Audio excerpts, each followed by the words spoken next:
দোস্ত, আজকে সেই বাঁশির সুরটা শুনতে পাচ্ছিস? হ্যাঁ, শুনতে তো পাচ্ছি। ওই যে দোস্ত, একটা ছেলে বাঁশি বাজাইতেছে, দেখছিস? চল তো, আজকে দেখবো এই বাঁশওয়ালাটা কে। আয়।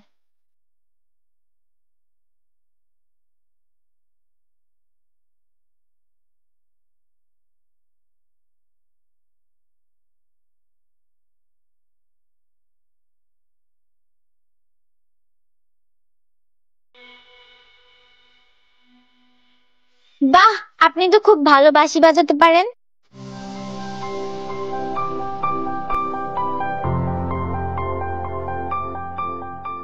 তো আপনি কি এখানে প্রতিদিনই বাঁশি বাজান? কিন্তু কেন? কারোর কাছে থেকে কি অনুমতি নিয়েছেন? এইখানে বাঁশি বাজাতে হলে কি অনুমতি নিতে হইব? হ্যাঁ, অবশ্যই অনুমতি নিতে হবে। এই পুরো এরিয়াটাই হচ্ছে আমার ভাইয়ার। আপনাকে ভুলেও যাতে এই এরিয়াতে আর বাঁশি বাজাতে না দেখি। আসলে আমি তো আগে জানতাম না। আচ্ছা, আমি এখন আর এইখান থেকে বাঁশি বাজাবো না। যান এখান থেকে। আচ্ছা।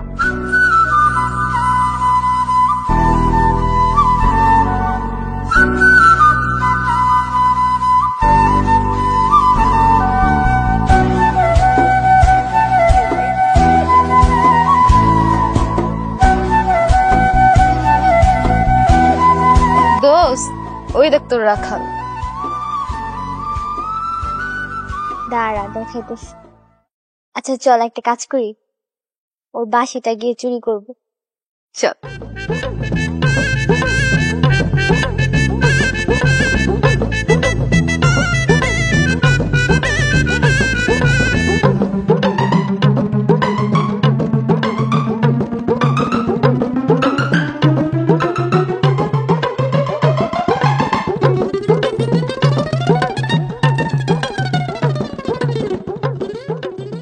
আচ্ছা দোস্ত, এই বাঁশিটা কিভাবে বাজায় একটাবার ট্রাই করব?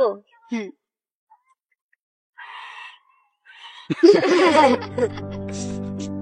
তোরা হাসলি কেন?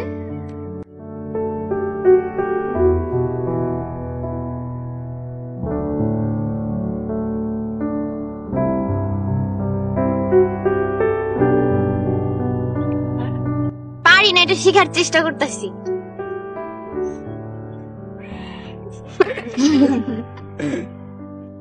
কি অবস্থা, তোরা হাসতাছিস কেন? দোস্ত ওই দেখ রাখাল আসতেছে। পালা পালা।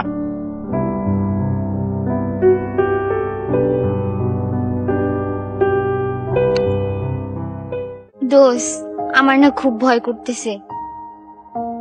দোস্ত সেদিন তোরে শাসাইছিলি, আজকে কি করবি? দাঁড়া, ওরা আসতে দে। আপনি আমার বাসি নিছেন, দেন আমার বাসি দেন। কি হলো দেন।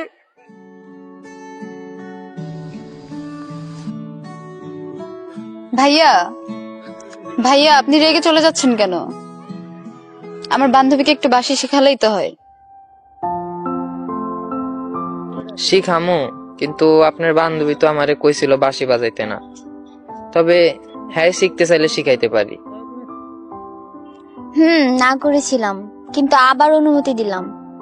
তবে একটা শর্ত আছে, আমাকে বাঁশি বাজানো শিখাতে হবে। আচ্ছা আপনি যদি শিখতে চান তাইলে আমার শিখাইতে কোনো সমস্যা নাই। ঠিক আছে, আমি কালকে থেকে প্রতিদিন এই টাইমে আসবো। আচ্ছা আমি তাইলে আজকে যাই, সন্ধ্যা নাইমা গেছে, আমার গরু বাইতে নিয়ে যাইতে হইব। ঠিক আছে।